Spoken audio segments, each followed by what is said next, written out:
शुरू कीजिए। सभी लोग कॉपी कलम अपना निकाल लीजिए।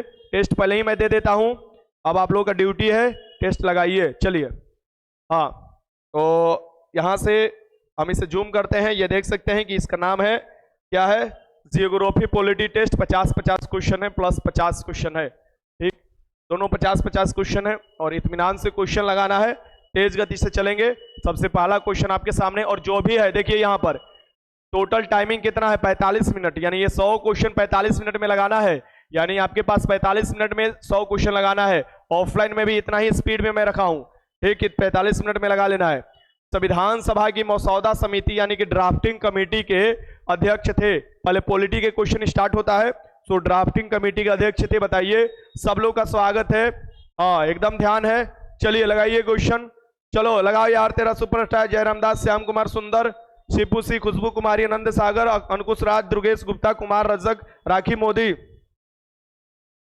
सर आप स्वागत में 10 मिनट लगा देते हैं, हम स्वागत में 10 मिनट लगा देते हैं। तोरा जैसा लड़की, तुमने जैसा लड़की, जब शादी में लोग जीजा लोग आते हैं तो पैसा लेने के लिए जूता चुरा लेती हो।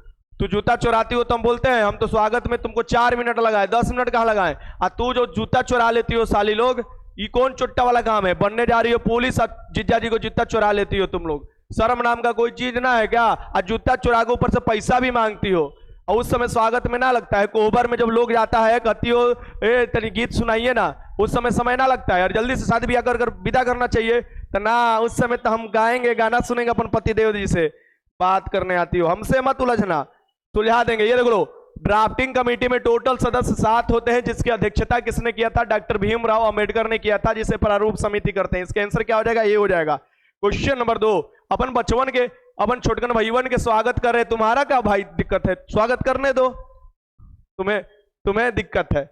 जीजा जी लोग आवे लगे तो बड़ा आरती ले लेके स्वागत करती है सब, काहे खाती, मुंह में से लाट टपकते रहता है। 500 रुपया दे देंगे, 1000 रुपया दे देंगे, 1500 रुपया दे देंगे। अब मिलता क्या है, घंटा, 1 रुपया ना मिलता है। चलो, संविधान सभा के अस्थायी अध्यक्ष कौन थे, संविधान सभा के अस्थायी अध्यक्ष कौन थे ये बताना है। संविधान सभा जो बना था, आप देखोगे संविधान निर्माण किया गया था संविधान सभा द्वारा, और उसके अस्थायी अध्यक्ष कौन थे ये बताना है। तो देखो, अस्थायी अध्यक्षता करने के लिए चुना गया था डॉक्टर राजेंद्र प्रसाद को, और अस्थायी अध्यक्षता किसने किया था, सच्चिदानंद सिन्हा ने। दोनों बिहार से ही थे, ये याद रखिएगा। डॉक्टर राजेंद्र प्रसाद हमारे भारत के प्रथम राष्ट्रपति भी बनने वाले हैं। झंडा समिति के भी अध्यक्ष बने थे कौन, डॉक्टर राजेंद्र प्रसाद, और ये बिहार के सिवान जिला से आते हैं। चलो आगे चलते हैं, क्वेश्चन नंबर 3 देख लो। स्वतंत्रता के बाद भारत में कितनी स्वतंत्र रियासतें एकीकृत की गई, स्वतंत्रता के बाद कितनी स्वतंत्र रियासतें एकीकृत की गई, यानी अलग अलग जो रियासत था उसको एकीकृत करने में सरदार वल्लभ भाई पटेल का सबसे बड़ा योगदान है। लगभग देखोगे 300, माफ करना, लगभग 562 से 66 रियासत थे, यानी कि 65 से 66 थे। बाकी 3 रियासत अपने आप को स्वतंत्र मानती थी, जैसे कि 3 रियासत जो थी वो थी आपको हैदराबाद की, जम्मू कश्मीर की और जूनागढ़ की। बाद में तीनों को मिला लिया गया बुद्धि लगाकर, ठीक। इसका आंसर क्या हो जाएगा यहाँ पर, 562 हो जाएगा। आगे चलते हैं, क्वेश्चन नंबर 4 देख लीजिए। निम्नलिखित में से किस देश ने सबसे पहले महिलाओं को मतदान का अधिकार दिया था।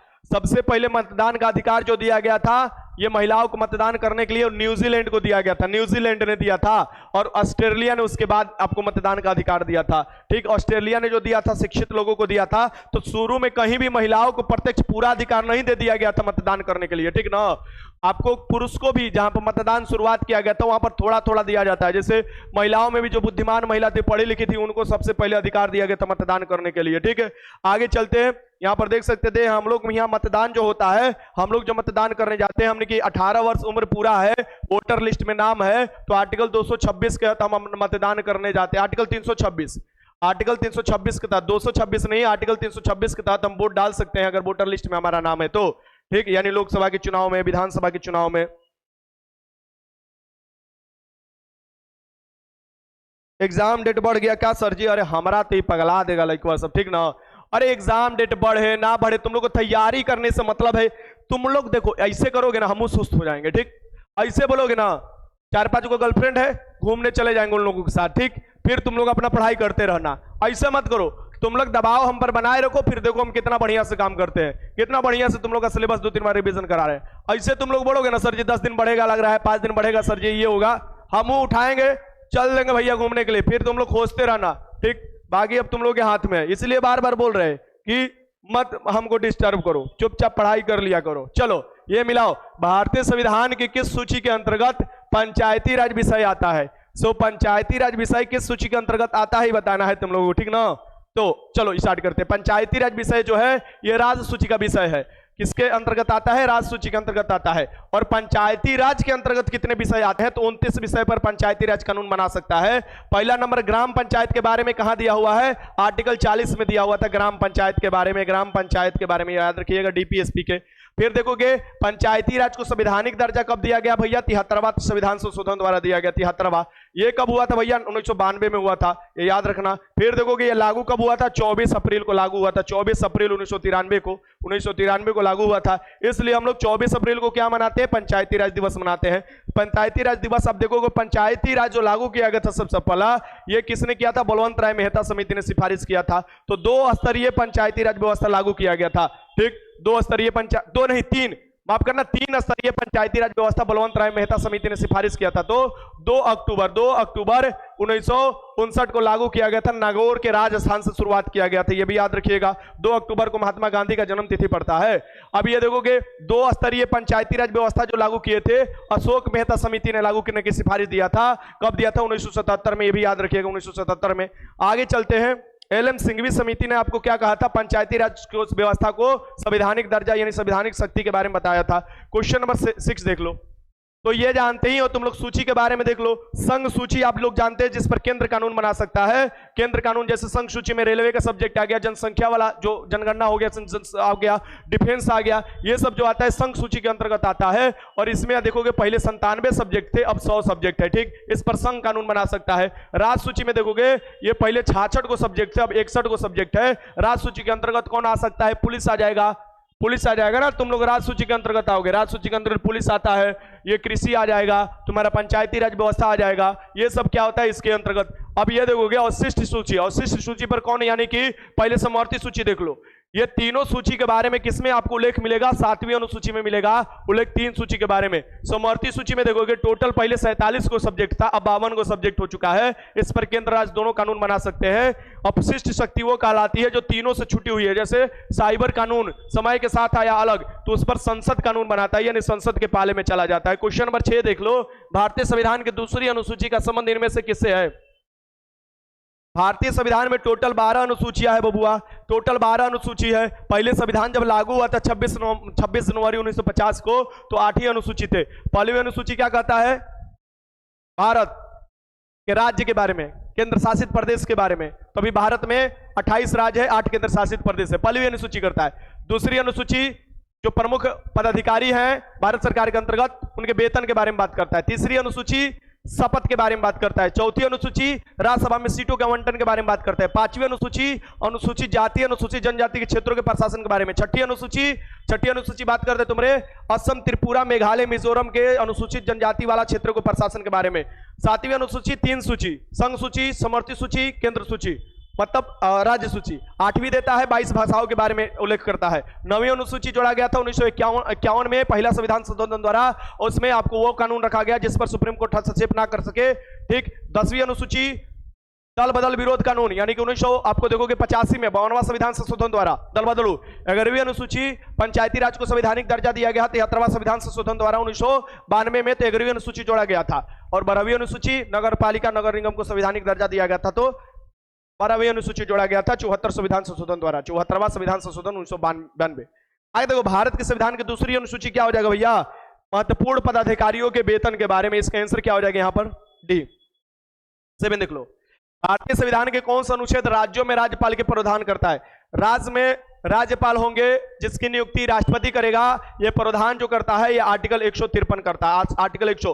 राज्यपाल क्या होते हैं? राज्य के कार्यपालिका प्रमुख होते हैं। राज्यपाल जो होते हैं कि जो मुख्यमंत्री होते हैं और केंद्रीय जो राज्य के मंत्रिमंडल है उसकी सिफारिश पर काम करते हैं, ये याद रखिएगा। मुख्यमंत्री की नियुक्ति कौन करता है? राज्यपाल करते हैं, और राज्यपाल की नियुक्ति राष्ट्रपति करते हैं। क्वेश्चन नंबर 8 देख लो। भारतीय संविधान के प्रस्तावना में उल्लेखित न्याय। भारतीय संविधान की प्रस्तावना जानते हैं कि संविधान की कुंजी कहा जाता है उसे। गुरुजी हम ना आपके जैसा बाल रख रहे हैं, डुप्लीकेट बन रहे हैं लेकिन आवाज नहीं हो पा रहा है, क्या मेरा आवाज लड़कियों जैसा है? अरे चड़क नहीं थी, हमका बताएं तुम्हारा आवाज कैसा है, लड़की जैसा है कि लड़का जैसा? उधर से बोल रहे हो तो हमको सुनाई थोड़े ना दे रहा है। हमारा जैसा काहे बाल रख रहे हो? हमारा बाल पर बहुत बड़ा ऐतिहासिक पृष्ठभूमि है, ठीक ना? हमारा बाल पहले लालू यादव जैसा था, इन्हें उन्हें उठल ऐसे, जो बचपन के फोटो एगो दूगो डालेंगे ऐसे ऐसे एकदम खड़ियाल वाल था, वो तो कहो भाग मनाओ कि मार दिया झटका और हो गया टटका बाल, ठीक ना? ठीक है, मतलब बड़े जैसे 10-9 क्लास में गए तब लड़कन से बताया कि बाल में तुम तेल अपना लगाया करो पानी डालकर, फिर सोच किया करो, तो थोड़ा बहुत मेहनत किए बाल में सोच करने के लिए। पटुआ जैसन बाल है, इधर से उधर खड़ा हो जाता है, जैसे बिजली मारता है ना लोगों को तो खड़ा हो जाता है, वैसे एक बाल हमारा खड़ा हो जाता है। अब तो ठीक ठाक है, अब तो एकदम जाड़े के दिन में तो कोई इतना बड़ा बड़ा हिप्पी रखते हैं, ऐसे एकदम ऐसे ऐसे ऐसे करके एकदम ऐसे मारते एकदम, मतलब पूछो मत, सामने 2-3 को लड़की एकदम गिर जाती है। अरे हमारे तुम बात कर रहे हो, चलो लगाओ। भारतीय संविधान की प्रस्तावना में उल्लेखित न्याय किस रूप में है? राजनीतिक न्याय है, आर्थिक न्याय के बारे में बताया गया है, सामाजिक न्याय, ये तीनों न्याय के बारे में, यानी विकल्प में से सभी उत्तर हो जाएगा। इसका आंसर क्या हो जाएगा? डी हो जाएगा। 8 का आंसर क्या हो जाएगा? डी हो जाएगा, डी। क्वेश्चन नंबर 9 देख लो, भारत के राष्ट्रपति को भारत के संविधान के किस अनुच्छेद के तहत क्षमा करने का अधिकार है? देखो, मृत्युदंड क्षमा सिर्फ राष्ट्रपति कर सकते हैं आर्टिकल 72 के तहत, और भी जैसे सजा कम कर सकते हैं, सजा के रूप बदल सकते हैं, बट आपको राज्यपाल कभी भी मृत्युदंड खत्म नहीं कर सकते, इस बात को ध्यान में रखना। अब यहां पर देखते हैं क्या बोल रहा है, भारत के राष्ट्रपति को भारत के संविधान के अंतर्गत क्षमा दान करने की शक्ति किसमें दिया है भाई? आर्टिकल 72 में दिया है। इसका आंसर क्या हो जाएगा? आर्टिकल 72 दिया है। आगे देखो क्वेश्चन नंबर 10, लाल बहादुर शास्त्री कब से कब तक भारत के प्रधानमंत्री बने थे? भारत के द्वितीय प्रधानमंत्री कौन है? लाल बहादुर शास्त्री। लाल बहादुर शास्त्री ने नारा दिया था, जय जवान जय किसान। ये क्या मजाक है यार? देखो, हर चीज का प्रूफ हम नहीं दे सकते ना, हर चीज का तुम लोग प्रूफ मांगोगे तो हमारे घर में लड़ाई लगवा दोगे, ठीक? हमारा पत्नी खिसिया जाएगी। हाँ, ओकरो तो जवाब देना पड़ता है ना कि आप क्या क्लास में बोल देते हैं, लड़का सब बहुत कमेंट करता है। तो पत्नी है, 2 बाल बच्चा है, हाँ, तीसरा का लाइन लगा है, वो हर चीज सोच समझ कर बोलते हैं ना। मान लो कि यहाँ से वीडियो तुम लोग बनाकर भेज देते हो, अब फिर हमारा क्लास लग जाता है घर में, सब कुछ देख टाक कर हम बोलते हैं, फिर भी देखो तुम लोग लाइन लगाइए देते हो। ये देख लो, लाल बहादुर शास्त्री जो है 1964 से 66 के बीच में ये प्रधानमंत्री बने थे, ताशकंद में समझौता करने गए थे, वहीं पर इनका हार्ट अटैक से मृत्यु हो गया था। चलो आगे चलते, क्वेश्चन नंबर 11 देख लो, निम्नलिखित में से पॉपुलर चेंबर किसे कहा जाता है? ये बताना है, इसमें से पॉपुलर चेंबर किसे कहा जाता है? ये लगाइए।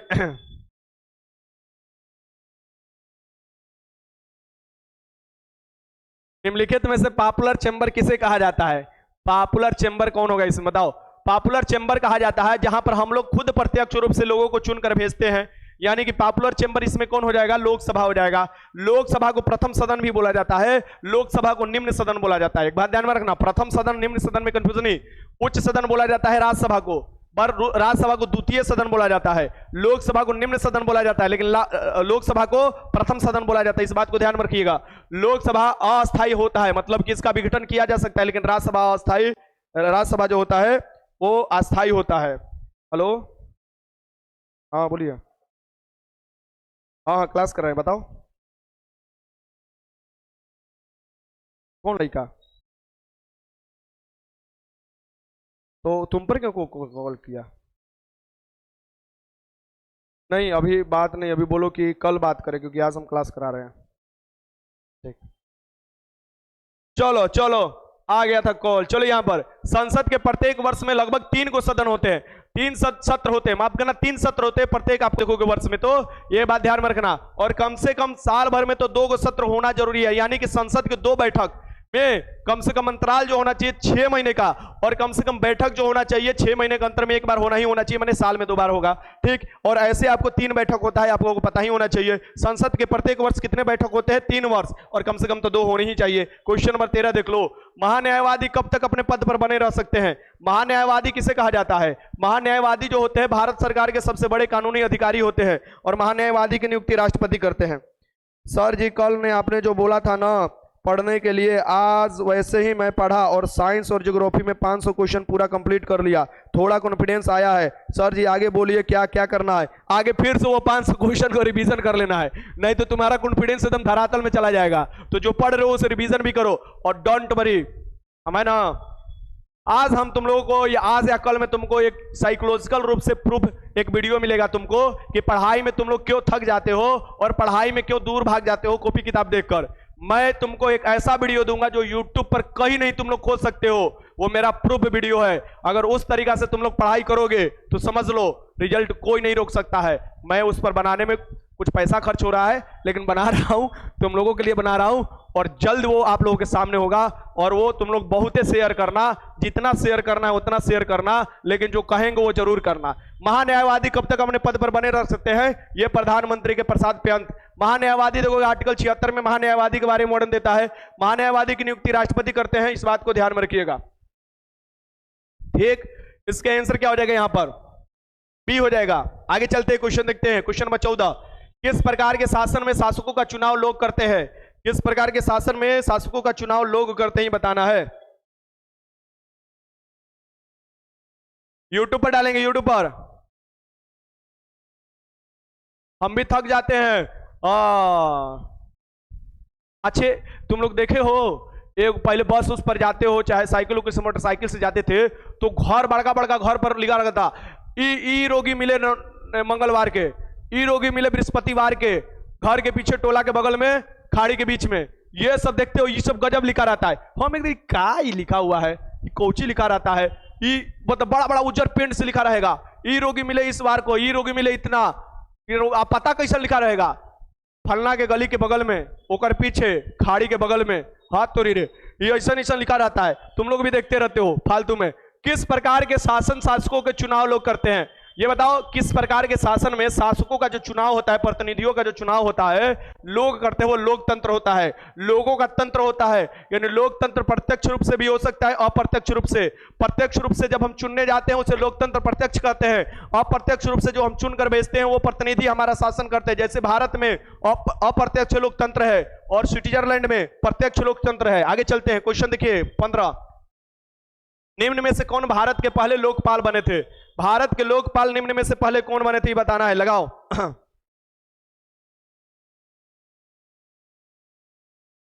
और लिख रही है राखी मोदी कि हम पढ़वे नहीं करते हैं तो थकेंगे कैसे?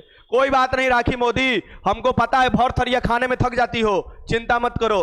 दो ही तरीके से आदमी थकता है, भर थरिया खाती होगी, पसीना पसीना हो जाती होगी, कभी बाल हेने से गिरता हटा ऐसे ऐसे हटाती होगी, फिर धर कर लपेट के मारती होगी। और एगो दूगो इतना खद्दुड़ लड़की होती है ना, छिन छिन के खा जाती है। हमरो देखोगे ना गांव में बहुत वैसा लड़की है, ठीक, कि जाती है जब ना देखती है केकरा घरे शादी लगल है, बाराती के खाना खत्म कर देती है, बोल रही है कि पढ़ने में हम कैसे थकेंगे जब पढ़वे ना करते हैं, तो खाने में थक जाती होगी। चलो आगे बढ़ते हैं। निम्न में से कौन भारत के पहले लोकपाल बने थे? भारत के पहले लोकपाल बने थे पिनाकी चंद्र घोष। इसका आंसर क्या हो जाएगा? डी हो जाएगा। अच्छा क्वेश्चन है, पूछ सकता है इस बार। बिहार के कौन से नेता संविधान सभा के अस्थायी अध्यक्ष चुने गए? बिहार के कौन से नेता थे जो संविधान सभा बना था उसको अस्थायी चुने गए थे? संविधान सभा जो बना था ये कैबिनेट मिशन की सिफारिश पर बना था। किसके मिशन पर? कैबिनेट मिशन की सिफारिश पर। और इसके अस्थायी अध्यक्षता जो चुने गए थे सच्चिदानंद सिन्हा जी थे। ये अपना बिहार के थे, सीनियर मोस्ट थे, इसलिए इनको चुना गया था। इसका आंसर क्या हो जाएगा यहाँ पर? बी। क्वेश्चन 17 देख लो। पटना उच्च न्यायालय की स्थापना तो 1916 में हुआ था और पटना उच्च न्यायालय के प्रथम भारतीय मुख्य न्यायाधीश पूछ रहा है। अगर अंग्रेज में चेमियार नाम का, उसका नाम पूरा लंबा है तो लास्ट वाला हम नाम याद कर लिए हैं, उसका लास्ट वाला नाम है अंग्रेज में चेमियार नाम है, चेमियार। वो पहला मुख्य न्यायाधीश था। और आपको देखोगे पटना उच्च न्यायालय के भारतीय जो मुख्य न्यायाधीश थे पहला, वो पंडित लक्ष्मीकांत झा जी थे। पंडित लक्ष्मीकांत झा जी थे। इसका आंसर क्या हो जाएगा? डी हो जाएगा। क्वेश्चन 18 देख लो। राज्य शासन के सबसे छोटी इकाई कौन सी है? राज्य शासन की सबसे छोटी इकाई कौन सी है बताना है। क्वेश्चन 18 लगाओ। राज्य शासन की सबसे छोटी इकाई कौन है? लगाओ।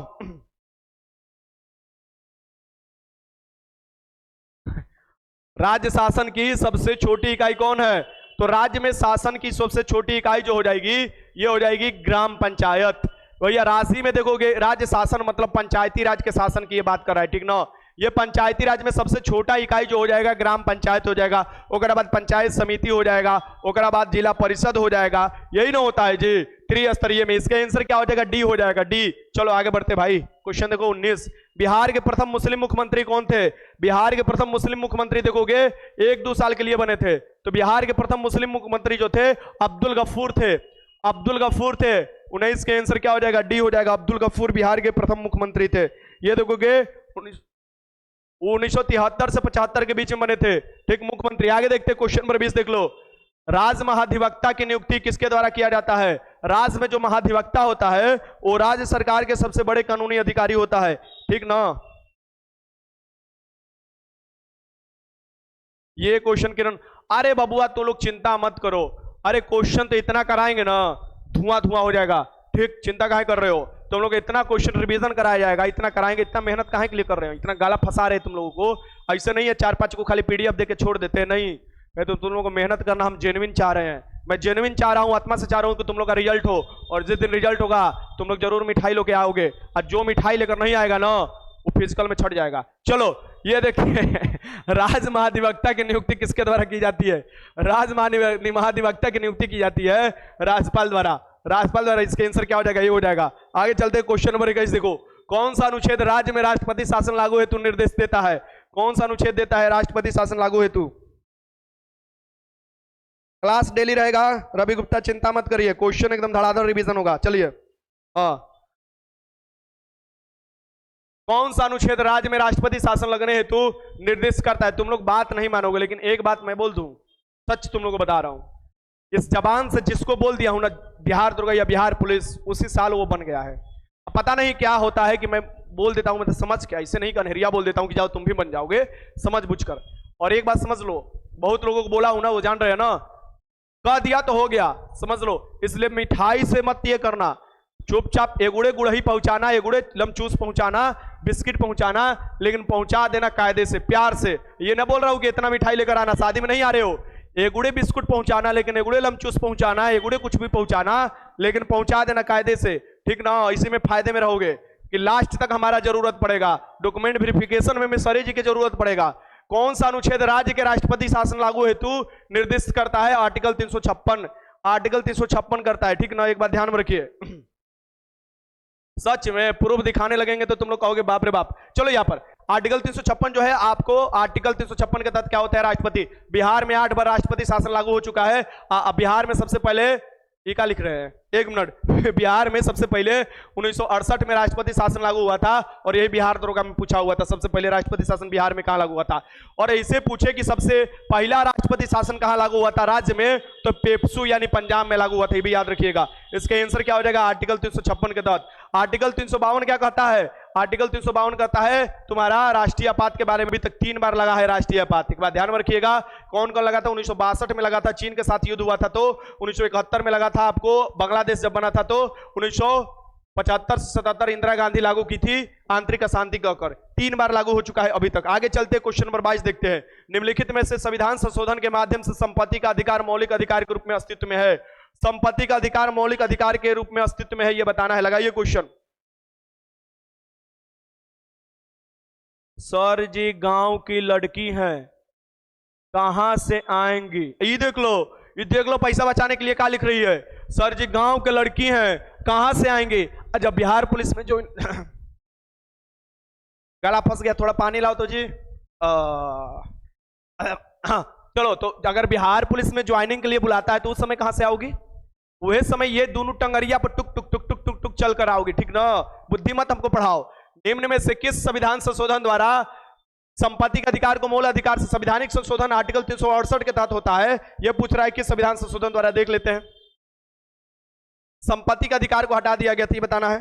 संपत्ति के अधिकार को किसके अंतर्गत हटा दिया गया था? ठीक, अधिकार है भाई 44वें संविधान संशोधन द्वारा, 44वें संविधान संशोधन 1978 द्वारा संपत्ति का अधिकार को हटा दिया गया था, यानी कि 44वें संविधान हुआ था, और इसे आर्टिकल 300A में डाल दिया गया है, और इसे भाग 12 कर दिया गया है। संपत्ति का अधिकार भाग पूछे तो 12 में कर दिया गया है। और संपत्ति का अधिकार था कोस आर्टिकल में 19 के F में था, और आर्टिकल कौन से में था? आर्टिकल 31 में था। इसे लीगल राइट बना दिया गया, यानी कानूनी अधिकार बना दिया गया है। क्वेश्चन 23 देख लो। अब 6 ही मौलिक अधिकार तुम्हारे पास है। क्वेश्चन 23 देखो, निम्न में से किस जंतु को भारत के राष्ट्रीय प्रतीक चिन्ह के में स्थान नहीं मिला है? राष्ट्रीय प्रतीक चिन्ह में किस जंतु का स्थान नहीं मिला है, ये बताना है। शेर भी है, घोड़ा भी है, सांड भी है, ऊंट नहीं है। ऊंट को रेगिस्तान का क्या बोला जाता है? ऊंट को रेगिस्तान का घोड़ा बोला जाता है ना। दबड़िस दबड़िस। क्वेश्चन नंबर 24 देख लो यहाँ पर, भारतीय राजनीतिक पार्टी एनसीपी का पूरा नाम क्या है? एनसीपी का जो पूरा नाम है ये बताना है। लगाओ, देखते तुम लोग कितना बुद्धि लगा रहे हो। ठीक, लगाओ इस क्वेश्चन को, तो लगाओ। सर जी अभी हमको बोल दीजिए, अभी नहीं बोलेंगे, हमको लाज लग रहा है। चलो देखो गाना आया था ना कि खाई अपन मर्दा के कमाई तो लाजाई का है, ये देख लो, ये होता है लड़ाई लगाना। ये पता ना कहां कहां से तो सिंगर आ गई है कि गांव घर में खाली फुड़वा रही है। पहले कितना बढ़िया सास बहू में सब में बनता था, अब खाली गाना सुन सुन कर खाई अपन मर्दा के कमाई तो लाजाई का है। मतलब का है मर्दा के कमाई कबू, तुम मर्दा कोई के बेटे ना बा, अब कोई के बेटा बेटे तो लजाइबू का है ना, ओकर माई बहू से लजाई का है। तोरा के हम काहे बोली लजाई का है, गोबर पथवावे के रही तो ना भरी तब तोरा कुल लजंती निकल जीत बाहर। चलो बताओ,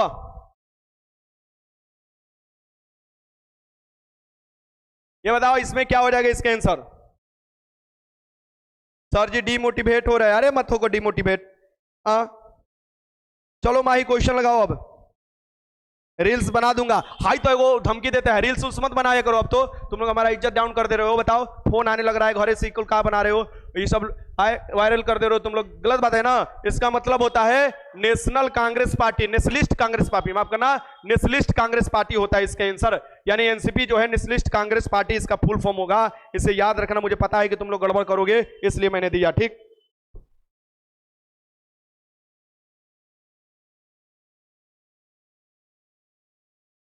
क्वेश्चन नंबर 25, भारत में शास्त्रीय भाषा का दर्जा प्राप्त करने वाली 2004 में मिला था पहला भाषा था शास्त्रीय भाषा। ये टोटल 6 शास्त्रीय भाषा है, भारत में टोटल 6 शास्त्रीय भाषा है और टोटल 8 शास्त्रीय नृत्य है। ये बोले तो क्लासिकल लैंग्वेज भारत में 6 है और क्लासिकल डांस भारत में 8 है। अब सुनो बढ़िया से, ये सबसे पुराना जो है ये कौन सा है, तमिल है। तमिल तमिलनाडु में जो बोला जाता है सबसे पुराना है, तमिल है, तेलुगु है, कन्नड़ है, संस्कृत है, मलयालम है, उड़िया है, ये सब संस्कृत भी है। ये सब क्या है तुम्हारी भाषा, शास्त्रीय भाषा है, क्लासिकल लैंग्वेज है। इसका आंसर क्या हो जाएगा, सी हो जाएगा, सी। आगे चलते क्वेश्चन नंबर 26 देख लो, भारत के किस देश, और शास्त्रीय नृत्य देख लो, शास्त्रीय नृत्य में भारत नाट्यम, ये ना देखते हो पूरा मोटा मोटा पहन कर पूरा ऊपर से तक करती है ना सब। अरे भारत नाट्यम और कथक थोड़ा डिफरेंट हो जाता है, कथक जो होता है थोड़ा डिफरेंट भारत नाट्यम से हो जाता है। तो देखोगे भारत नाट्यम सबसे प्राचीन हो जाएगा तमिलनाडु में, मोहिनी अट्टम आपको हो जाएगा, कथक कली मोहिनी अट्टम केरल में हो जाएगा, और देखोगे कुचिपुड़ी आंध्र प्रदेश में हो जाएगा। अब देखोगे ये हो जाए सतरिया असम का हो जाएगा, मणिपुर मणिपुर का हो जाएगा, उड़िया उड़ीसा का हो जाएगा, और कथक उत्तरी भारत या उत्तर प्रदेश के हो जाएगा। चलो ये हो गया। तो भारत के किस देश के साथ पंचशील संधि का, पंचशील जो संधि हुआ था 1954 में हुआ था, 5 बातों पर संधि हुआ था, लेकिन चमगादड़ चीन कभी माना नहीं, बाद में आक्रमण करिए दिया। ये क्या हो गया था, चीन के साथ हुआ था। इसका आंसर क्या हो जाएगा यहां पर, ये हो जाएगा, चीन के साथ हुआ था। क्वेश्चन 27 देख लो, भारत के संविधान का वह कौन सा अनुच्छेद है जिसमें भारत के नियंत्रक और महालेखक परीक्षक का उल्लेख किया गया है, यानी कैग के बारे में बताया गया है, ये कौन सा अनुच्छेद है बताइए। खाली सर जी सुबह से नहीं खाए थे, कहा नहीं खाए थे चलो, भारत के संविधान का वह कौन सा अनुच्छेद है जिसमें भारत के नियंत्रक और महालेखक परीक्षक का उल्लेख किया गया है, यानी कैग के बारे में बताया गया है। कैग मतलब यानी आर्टिकल 148 से लेकर 151 तक। और कैग की नियुक्ति कौन करता है, राष्ट्रपति। ये तुम्हारा जो पैसा होता है ना उसका वॉचडॉग होते हैं, यानी कि पैसा का देख रेख कौन करते हैं, कैग। कैग जो रिपोर्ट देता है उसका देखोगे कौन जांच करता है, तो लोक प्रकलन समिति, लोक लेखा समिति जांच करता है। कौन, लोक लेखा। आगे देखो क्वेश्चन नंबर 28, भारतीय संविधान में मौलिक कर्तव्यों को कौन से संविधान संशोधन द्वारा शामिल किया गया, मौलिक कर्तव्य को कौन से संविधान संशोधन द्वारा शामिल किया गया, पहले ये बात समझ लो। मौलिक कर्तव्य क्या है भाई, फंडामेंटल ड्यूटी है। तुम्हारे पास अभी कितना फंडामेंटल ड्यूटी है, 11 फंडामेंटल ड्यूटी है। अब 11 में देखोगे ये कौन से भाग में आ जाएगा, 4 के क में आएगा भैया, ये कौन से भाग में आ जाएगा, 4 के क में आएगा। ये कौन सा भाषा लिख रहे हैं, 4 के क में होगा फंडामेंटल ड्यूटी, ये 4 के क या ए बोल सकते हो, ठीक ना। अब ये पूछे आर्टिकल 51 के क में मिलेगा। अब पूछे कि ये आपसे पूछे कहां से लिया गया है, यूएसएसआर से लिया गया है। आपसे पूछे कब जोड़ा गया था, 42वें संविधान संशोधन द्वारा जोड़ा गया था। कब भैया, 1976 में जोड़ा गया था। इसे याद रखिए। अभी पूछे तो यहां पर लगा लो, क्या हो गया, यहां पर डी हो जाएगा, डी 42वें संविधान संशोधन। 42वें संविधान संशोधन को मिनी कॉन्स्टिट्यूशन भी कहा जाता है। 29 देख लो, भारतीय संविधान में पहला संशोधन कब किया गया था, भारतीय संविधान में पहला संशोधन कब किया गया था, यह बताना है। लगाइए क्वेश्चन। आप आइएगा तो काजल लगा के आइएगा, बहुत हैंडसम है, लड़कियां सब आपको नजर लगा देगी। हम तो चाह रहे हैं लड़कियां सब हमको नजर लगा दे, क्या दिक्कत है भाई? आए काहे के लिए हम काजर लगा ले, काजर लगा ले। तुम लोग ना देखते हो ब्याह शादी में क्या होता है, आए पूरा दाढ़ी उड़ी छिलवा कर, बाल छोटे छोटे करवा कर काजर लगा देता है लोग, और क्या करता है दही के टीका दे देता है, ऊपर से क्या करता है गोबर पर ऐसे कर कर ओरसन करता है। हम तो देखते ही साला का बढ़िया सुंदर शानदार लड़का आ शादी के दिन में का भुचुंगा बना दे, पते ना चलेला कि का दुल्हा है का है, और वह दुल्हा पर दुल्हा लोग जान ना बड़ी खुश। गांव के लड़की जानती हो क्या सोचते होंगे, गांव के लड़कियां जानती हो कहा जीजा जी से उस समय ज्यादा बात करती है, गांव के लड़कियां सोचती है देखो बहुत ज्यादा चन्हाक बन रहा था, आज देखो कैसा लग रहा है बहुचट जैसा, इसलिए वो हंसते रहती है। तुम लोग कभी ऐसा मत करना, कभी है ना दाढ़ी अगर रखे हो ना दाढ़ी, तो दाढ़ी पर शादी करने जाना, ये ना कि एकदम चिलवा उड़ा मोछ मुंडा होकर एकदम काजर लगाकर टीका मार के गोबर करा हल्दी के मार के चल जाना, एकदम उदबुक जैसा लगोगे। हमको तो तनियो सी ना ठीक लगा, मैं दोस्त था कितना बढ़िया हिप्पी उप्पी रखा था, गया शादी के लिए। ऐसे नहीं होता है बाबू, ऐसे नहीं, सेहरा लगता है ना, इसलिए बाल कटाना पड़ेगा, दाढ़ी बनाना पड़ेगा, मोछ मुड़ाना पड़ेगा, टीका लगाना पड़ेगा, वो भी काजर लगाना पड़ेगा, काजरो ऐसा की चपोत देले पूरा एकदम आंखें के अंदर, ये सब हमको ना ठीक लगता है भाई। भारतीय संविधान में पहला संविधान संशोधन कब किया गया था? यह किया गया था 1951 में, वही 9वीं अनुसूची जोड़ा गया था। इसका आंसर क्या हो जाएगा? डी हो जाएगा। क्वेश्चन 30 देख लो, एक नया राज्य बनाने में संवैधानिक संशोधन के लिए कौन सा बहुमत चाहिए? एक नया कोई राज्य बनाना है तो संवैधानिक संशोधन के लिए कौन सा बहुमत चाहिए?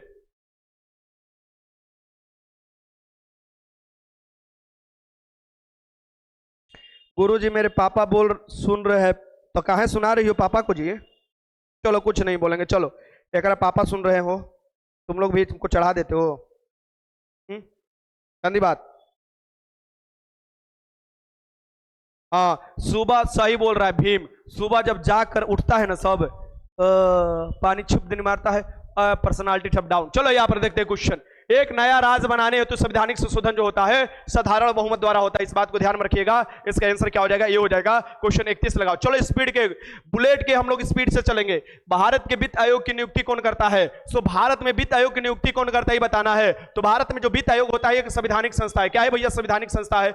वित्त आयोग के बारे में आर्टिकल 280 में दिया हुआ है। वित्त आयोग जो करता है केंद्र राज्य में पैसों के बंटवारे के बारे में, टैक्स के बंटवारों के बारे में बताता है। और 15वें वित्त आयोग के अभी अध्यक्ष कौन है? एनके सिंह है। इस बात को ध्यान में रखिएगा। इसका आंसर क्या हो जाएगा? आपको राष्ट्रपति करते हैं। वित्त आयोग की नियुक्ति कौन करते हैं? भारत के राष्ट्रपति करते हैं। इस बात को ध्यान में रखिए। इसका आंसर क्या हो जाएगा? सी। क्वेश्चन 32 देख लो, निम्नलिखित में से कौन सा काम निर्वाचन आयोग द्वारा नहीं किया जाता है? इसमें बताना है कौन सा काम जो है निर्वाचन आयोग नहीं करता है। निर्वाचन आयोग आर्टिकल 324 से लेके आर्टिकल 329 तक आपको देखो कि निर्वाचन आयोग के बारे में उल्लेख किया गया है। निर्वाचन आयोग क्या क्या कराता है भैया? चुनाव चिन्ह का आवंटन करता है। अभी 6 नेशनल पार्टी है, 6 नेशनल पार्टी में अभी नया जो आया है आम आदमी पार्टी आया है। निर्वाचन तारीख को तय करता है, चुनाव की निष्पक्षता बनाए रखने के लिए काम करता है, लेकिन उम्मीदवारों की लिस्ट का चयन थोड़े ना करेगा, वो तो पार्टी करेगा ना कि अपना कौन कौन उम्मीदवार होंगे, ये नहीं करता है। इसका आंसर क्या हो जाएगा? डी हो जाएगा। आगे चलो क्वेश्चन नंबर 33 देख लो, पंचायती राज संरचना में कितने स्तर होते हैं? पंचायती राज में जो होते हैं कितने स्तर है? हमारे यहाँ जो पंचायती राज लागू है उसमें कितने संरचना है? उसमें 3 है। क्या भैया है? 3 है।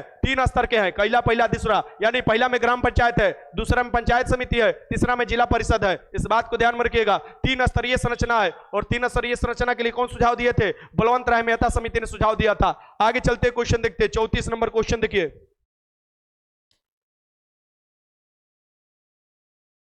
ले क्या हो गया? ले तुम्हारा बोर्ड हैक कर गया।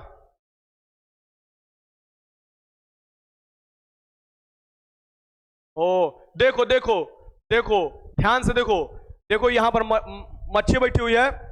देखो ये मक्खी क्या है? खून पीले वाली मक्खी है। इसके देखो कि नीचे एक आपको रेड कलर का बूंदी है, तो वो लाल खून जैसा दिखाई दे रहा है। उहे को चूसने के लिए अगर आप बैठ गई है, ये बुड़बक को क्या पता है? और पता ही कैसे है? फीमेल है। फीमेल है तो मच्छर माछी खून चूसती है ना, एक लिए एक दिमाग ना है। देखो ये कैसे अपन हाथ घुमा रही है, इसलिए काम नहीं करेगा अगर ये को टच करेगा तो। देख लो इसको उठाएंगे तो देखना लाल पर बैठी है। अरे बुड़बक तेरे पास दिमाग नहीं है, पहले जाकर तैयारी कर बिहार पुलिस के। देखो यह है ना लाल, ये देख लो छोटे से बिंदु दिखाई दे रहा है। सुना जी, चलो ये हो गया। यहां पर देख सकते हो, यही कहते बुद्धि लगाया करो तुम लोग। चलो यहां देखते हैं, पंचायती राज संरचना में कितने स्तर थे? 3 स्तर थे। क्या भैया? 3 स्तर थे। इसका आंसर क्या हो जाएगा? डी हो जाएगा। आगे चलते क्वेश्चन नंबर 34 देख लो, पंचायत के सदस्य बनने के लिए निम्नलिखित में से कितनी न्यूनतम आयु चाहिए? ये देख लो, पंचायत के सदस्य बनने के लिए निम्नलिखित में से कितना न्यूनतम आयु चाहिए बताना है। पंचायत के कोई भी सदस्य बनना चाहता है, यानी मुखिया में, सरपंच में खड़ा होना चाहते हो, तो कम से कम तुम्हारा उम्र कितना होना चाहिए? 21 वर्ष होना चाहिए। इसका आंसर क्या हो जाएगा? डी हो जाएगा, डी। इसका आंसर क्या हो जाएगा? डी हो जाएगा। आगे चलते हैं।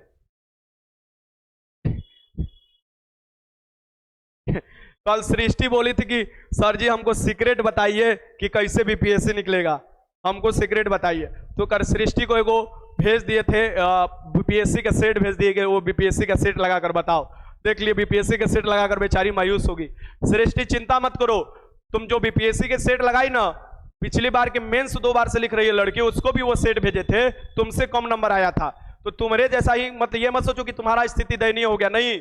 हर लड़का लड़की दोनों का स्थिति दयनीय है जब से -1/3 है, काहे कि हालत खराब हो जा रहा है। कोई भी क्वेश्चन छूने में ना कांपने लग रहा है लोग कि भैया नेरिया लगाएंगे तो क्या हो जाएगा। और आदत बना है नेगेटिव के बिना बीपीएससी लगाना। अब समझ लो। तो तू चिंता मत करो, जितना आ रहा है तब हो जा रहा है। सर जी प्लीज बेइज्जती मत कीजिए। अरे बेइज्जती क्या कर रहे हैं जी? हाँ देखो, चंदन मंडल का 88 स्कोर था, और मैं बता दूं कि एक लड़का का 88 स्कोर आया था टॉपर में, बाकी लड़के का 85 आया था, 83 आया था। 83 वाले कुछ लड़के थे तो टॉपर में थे लड़के, क्या कि आज का सेट थोड़ा हलवा था। आगे देखो, विधायिका का सबसे महत्वपूर्ण कार्य क्या होता है। अब चंदन मंडल भी 88 लाया है, बहुत अच्छा चंदन मंडल, गुड गुड। चलो, विधायिका का सबसे महत्वपूर्ण कार्य क्या है? विधायिका के सबसे महत्वपूर्ण कार्य क्या है? राज्य में शांति स्थापित करना, कानून बनाना, बजट पास करना, कार्यपालिका का नियंत्रण। ठीक है, मैं ग्रुप में भेज दूंगा। हाँ, ग्रुप में भेज दूंगा। आस्था आईएएस का सेट है, ग्रुप में भेज दूंगा। चलो, विधायिका का सबसे महत्वपूर्ण कार्य क्या होता है? विधायिका का मुख्य कार्य होता है, विधायिका कानून बनाता है। कानून क्या करता है भैया? विधायिका बनाता है, यानी संसद हो गया, संसद में काम होगा, कानून बनेगा, संविधान संशोधन होगा। आगे चलते हैं, क्वेश्चन देखते हैं। 36 देख लो। भारत सरकार द्वारा विकलांग अधिनियम किस वर्ष पारित हुआ? भारत सरकार द्वारा विकलांगता अधिनियम जो पारित हुआ था, ये किस वर्ष पारित हुआ था, ये बताना है। क्वेश्चन नंबर 36 लगाइए। भारत सरकार द्वारा विकलांगता, हलवा था, मैथ नहीं बनता है, घसक गया। कोई बात नहीं सेट्टी बाबू, मैथ बनाने की कोशिश करो। मैं बार बार यही बार बोल रहा हूं कि बढ़त तभी बना पाओगे बिहार पुलिस में या कोई भी एग्जाम में, जब तुम्हारा मैथ, साइंस और साथ में तुम्हारा हिंदी, ये तीनों मजबूत होना चाहिए। भारत सरकार द्वारा विकलांगता अधिनियम किस वर्ष पारित हुआ? भारत सरकार द्वारा विकलांगता अधिनियम जो पारित हुआ था 1995 में हुआ था। इसका आंसर क्या हो जाएगा? ए हो जाएगा। अंकित हाजीपुर है हो कमेंट बॉक्स में? अंकित हाजीपुर है क्या? देखो तो, तनी पूछो तो अपने कमेंट बॉक्स में, अंकित हाजीपुर है?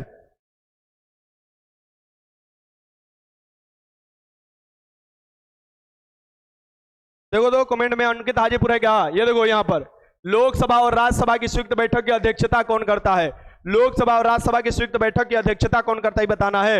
ये देखो, लोकसभा राज्यसभा की संयुक्त बैठक बुलाया जाता है समान विधेयक पर गतिरोध दूर करने के लिए।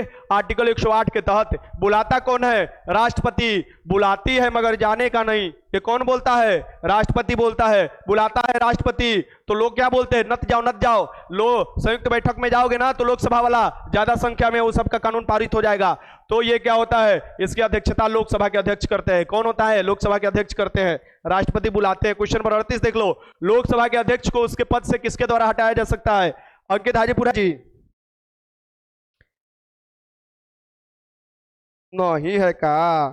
बहुत अच्छा है, बहुत अच्छा लड़का है, सीधा साधा लड़का है, उसके बारे में तुम लोग गलत मत सोचना। बहुत अच्छा लड़का है, ठीक, बहुत अच्छा है। अभी वो काम में लगा हुआ है कि एग्जाम में चोरी उरी ना हो, अच्छे से एग्जाम हो पाए, ठीक ना। तो वो काम करते रहता है, इधर उधर ट्वीट करते रहता है, इधर उधर मैसेज करते रहता है डीजीपी को, कभी सीएसबीसी के चेयरमैन को, कभी इधर उधर। तो अच्छा लड़का है, चिंता मत करो। हाँ, थोड़ा बहुत उत्तेजना में आकर कुछ कुछ बोल देता है, छोटा बबुआ है ना भी। चलो, सर जी ना फिजिक्स का ना बायो का ना केमिस्ट्री का मास्टर वीडियो दिए हैं। अरे तुमको साइंस का मास्टर वीडियो मिल गया है। लोकसभा के अध्यक्ष को उसके पद से किसके द्वारा हटाया जा सकता है? तो वो कौन हटा सकता है? लोकसभा के सभी सदस्य द्वारा, यानी लोकसभा द्वारा पारित प्रस्ताव द्वारा उनको हटाया जा सकता है। इसका आंसर डी। क्वेश्चन नंबर 39 देखो, लोकसभा में सदस्यों की अधिकतम संख्या कितनी होती है? लोकसभा देखोगे आर्टिकल 81 के थ्रू है, आर्टिकल 80 में राज्यसभा है और आर्टिकल 79 में संसद के बारे में उल्लेख है। लोकसभा में अधिकतम संख्या कितना हो सकता है? 550। और ये कब तक यथावत रहेगा? ये रहेगा 2026 तक। 2026 तक यथावत रहेगा। जनगणना कौन से इस्तेमाल किया गया इसमें? 1971 के जनगणना कब से यह है? 2001 से ये बता दिया गया। 2026 तक क्या है भैया? 2026 तक यथावत रहेगा, यानी कि 550 रहेगा। ये मैक्सिमम 550 हो सकता है आपको क्या? तो आपको लोकसभा में सदस्यों की संख्या और राज्यसभा में 250 हो सकता है। चलो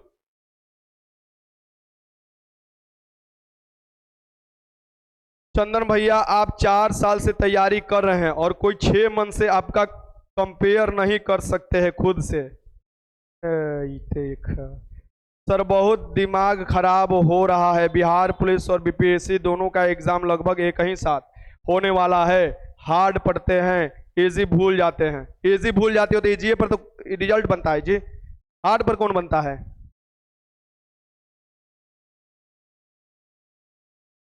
देख लो, ये चंदन मंडल का पोल खोल रही है बेचारी। कौन? यही बेचारी है। हाँ, राज्यसभा के पहले अध्यक्ष कौन थे? राज्यसभा के पहले अध्यक्ष, जो राज्यसभा के अध्यक्ष कौन होते हैं? उपराष्ट्रपति होते हैं। और उपराष्ट्रपति पहले कौन थे? एस राधाकृष्णन थे। इसका आंसर क्या हो जाएगा? डी हो जाएगा। उपराष्ट्रपति पहले कौन थे? एस राधाकृष्णन। और एस राधाकृष्णन को ही भारत रत्न सबसे पहले 1954 में मिला था। क्वेश्चन आगे देखो, भारत के निम्न राष्ट्रपतियों में कौन केंद्रीय मंत्री रह चुके हैं? ये बोल रहा है केंद्रीय श्रम मंत्री रह चुके हैं। तो केंद्रीय श्रम मंत्री रह चुके हैं कौन? बीबी गिरी। वेंकट गिरी जो रह चुके हैं केंद्रीय श्रम मंत्री भी रह चुके हैं। क्वेश्चन नंबर 42 देख लो, निम्नलिखित में से कौन भारत के सबसे लंबे समय तक सेवा देने वाले राष्ट्रपति? भारत के सबसे लंबे समय तक सेवा देने वाले राष्ट्रपति जो थे वो पहले राष्ट्रपति थे डॉक्टर राजेंद्र प्रसाद। इसका आंसर क्या हो जाएगा? यहाँ पर बी हो जाएगा। क्वेश्चन 43 देख लो, निम्नलिखित में से किसकी उपस्थिति में राष्ट्रपति शपथ ग्रहण करते हैं? ये बताना है निम्नलिखित में से किसकी उपस्थिति में राष्ट्रपति शपथ ग्रहण करते हैं। तो राष्ट्रपति लो आपको भारत के मुख्य न्यायाधीश की उपस्थिति में शपथ ग्रहण करते हैं, यानी कि राष्ट्रपति को शपथ कौन दिलाता है? भारत के मुख्य न्यायाधीश दिलाते हैं। बट इनके चुनाव जो होता है उसमें कौन कौन भाग लेता है? लोकसभा के सभी निर्वाचित सदस्य, राज्यसभा के सभी निर्वाचित सदस्य, विधानसभा के सभी निर्वाचित सदस्य, दिल्ली पांडिचेरी विधानसभा के सभी निर्वाचित सदस्य भाग लेते हैं। चलो आगे बढ़ते हैं। क्वेश्चन नंबर 43 हुआ। क्वेश्चन 44, भारत के संविधान के निम्नलिखित मौलिक अधिकारों में से कौन सा बाल श्रम के निषेध पर बंद लेता है? देख लो यहां पर क्वेश्चन, बाल श्रम क्या कहता है भैया? बलपूर्वक किसी से श्रम नहीं करा सकते, आर्टिकल 23 में यह दिया हुआ है। और बाल श्रम माने 14 वर्ष से कम आयु को बच्चों को कारखाना में नहीं लगाना है, आर्टिकल 24 में दिया हुआ है। तो बाल श्रम और बाल श्रम क्या है? शोषण के विरुद्ध अधिकार है। इसका आंसर क्या हो जाएगा? ये हो जाएगा, शोषण के विरुद्ध अधिकार। क्वेश्चन 45 देख लो, निम्नलिखित में से कौन सा शब्द भारत के संविधान प्रस्तावना में उल्लेखित नहीं है? इसमें से कौन सा शब्द है कि भारत के संविधान की प्रस्तावना में उल्लेखित नहीं है? सत्य और न्याय के पथ पर चलना शिक्षक हमें बताते हैं, संघर्षों से लड़ना जितना शिक्षक हमें सिखाते हैं। एकदम जरूर बात। चंदन भैया, आप बहुत दिन से तैयारी कर रहे हैं, हम आपके पास पहुंचने वाले हैं कुछ क्वेश्चन कंफ्यूजन के कारण। ये देख लो, सब मजाक उड़ाने लगा है। इसीलिए बोलते हैं लड़की सबका जब भी मुंह खुला है ना, कभी भी बेइज्जती हुआ है। निम्नलिखित में से कौन सा शब्द भारत के संविधान की प्रस्तावना में उल्लेखित नहीं है? बंधुत्व है, प्रभुता है, समानता है, समाजवादी है, पंथ निरपेक्ष है, लेकिन समतावाद नहीं है। इसका आंसर क्या हो जाएगा? डी, समतावाद नहीं है। ठीक। क्वेश्चन नंबर 46 देख लो, भारतीय संविधान का कौन सा अनुच्छेद धार्मिक मामलों के प्रबंधन के स्वतंत्रता में, भारतीय संविधान के कौन सा अनुच्छेद जो है धार्मिक मामलों के प्रबंधन की स्वतंत्रता से संबंधित है? धार्मिक मामलों के प्रबंधन की स्वतंत्रता से संबंधित बताना है कौन सा। ठीक है, उमर सीट के रवि गुप्ता उमर सीट बनवा कर भेज देंगे। ठीक। आजकल सीजीएल टॉपर लड़की ही बन रही है। ये देखो सृष्टि कितना मतलब कितना दूर दृष्टि से बोली है कि आजकल सीजीएल टॉपर भी लड़की ही बन रही है। अरे ठीक है भाई, ठीक है, यूपीएससी टॉपर भी बन रही है। हम मजाक थोड़े ना कर रहे हैं, बात तुम्हारी एकदम सही है। पढ़ने दो, क्या दिक्कत है? पढ़ने दो, लास्ट में तो लड़के से ही शादी करेगी। भारतीय संविधान का कौन सा अनुच्छेद धार्मिक मामलों के प्रबंधन से स्वतंत्रता? ये हो जाएगा 26। क्या हो जाएगा भाई? आर्टिकल 26 हो जाएगा, धार्मिक मामलों के प्रबंधन से संबंधित है। इसका आंसर क्या हो जाएगा? यहाँ पर बी हो जाएगा। क्वेश्चन 47 लगाओ, भारत के संविधान के किस अनुच्छेद में लोकसभा में अनुसूचित जाति अनुसूचित जनजाति के लिए सीटों का आरक्षण है? भारत के संविधान के किस अनुच्छेद में लोकसभा, देखो दिया हुआ है लोकसभा, तो लोकसभा में अनुसूचित जाति अनुसूचित जनजाति के आरक्षण की सीटों क्या है बताओ। ये देखो क्या लिख रही है, सृष्टि सिगरेट छोड़ो। क्या लिख रही है? एक मिनट, क्या देखिए राखी मोदी, सृष्टि सिगरेट छोड़ो इस समय यूपी भी, अरे वाह, सृष्टि तुम सिगरेट पीती हो का जी? भारत के संविधान के किस अनुच्छेद में लोकसभा अनुसूचित जाति अनुसूचित जनजाति के सीटों का आरक्षण है? आर्टिकल 330 में है और विधानसभा में आर्टिकल 332। यानी जो अनुसूचित जाति अनुसूचित जाति आरक्षण है आर्टिकल 330 में है लोकसभा में और विधानसभा में आर्टिकल 332 में है। ये याद रखिएगा। इसका आंसर क्या हो जाएगा? यहाँ पर ए हो जाएगा। आगे देखो क्वेश्चन नंबर, यहां देख लो 48। भारत के संविधान के कौन सा अनुच्छेद समान नागरिक संहिता को प्रभावित करता है? समान नागरिक संहिता, ठीक, कॉमन सिविल कोड को आपको प्रभावित करता है। बताना है कौन सा प्रभावित करता है? Common civil code.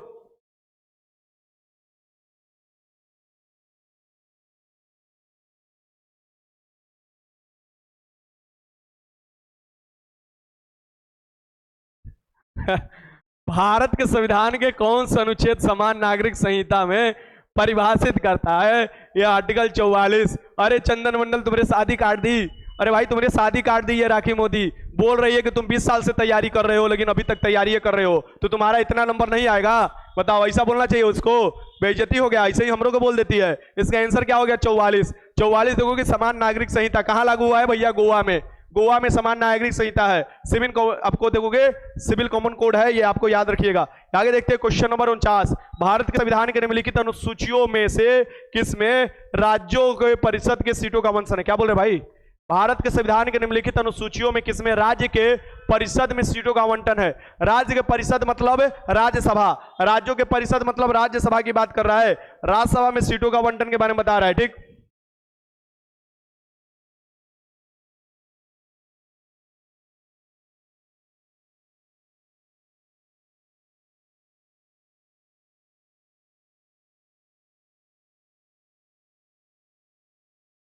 चलो सृष्टि बोल रही है कि सर जी हमको लाइफ में कुछ नहीं चाहिए, हमको गरीब बच्चों को पढ़ाना है। अच्छे हम लोग भी गरीब है तो थोड़ा बहुत हम लोगों को भी पढ़ा देना। डीएसपी उसपी बन जाना तो थोड़ा बहुत हम लोगों को भी पढ़ा देना, ठीक ना? हम लोग भी गरीबे हैं, धनिक उनिक ना है, ठीक। भारत के संविधान के निम्नलिखित अनुसूचियों में किसमें राज्यसभा की परिषद क्या है? चौथी अनुसूची दिया है, राज्यसभा में सीटों का आवंटन। क्वेश्चन 50 देख लो। भारतीय संविधान की द्विसदनीय प्रणाली किस देश से ली गई है? द्विसदनीय प्रणाली भारतीय संविधान में किस देश से ली गई है? द्विसदनीय मतलब लोकसभा होगा राज्यसभा होगा। द्विसदनीय प्रणाली जो लिया गया है ये आपको कहां से लिया गया? यूनाइटेड किंगडम से लिया गया, यूके से लिया गया है। यानी लोकसभा राज्यसभा के बारे में। इसका आंसर क्या हो जाएगा यहां पर? United kingdom. चलो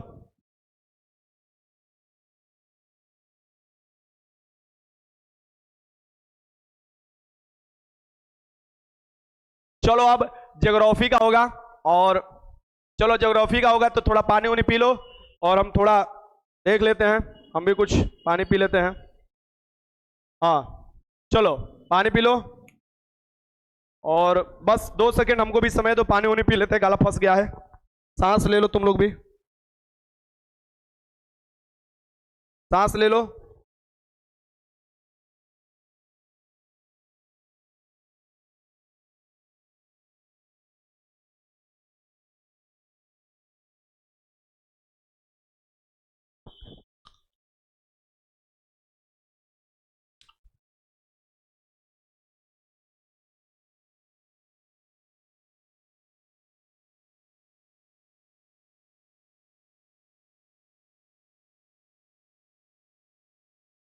राजेश भाई 50 सही हुआ है गुरुजी, बहुत अच्छा।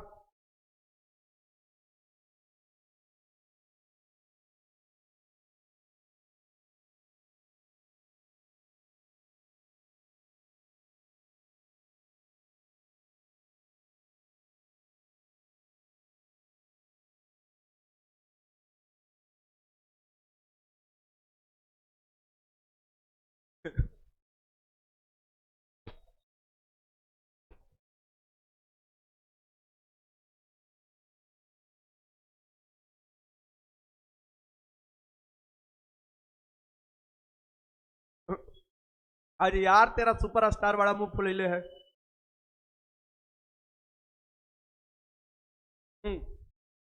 चलो शुरुआत करते हैं।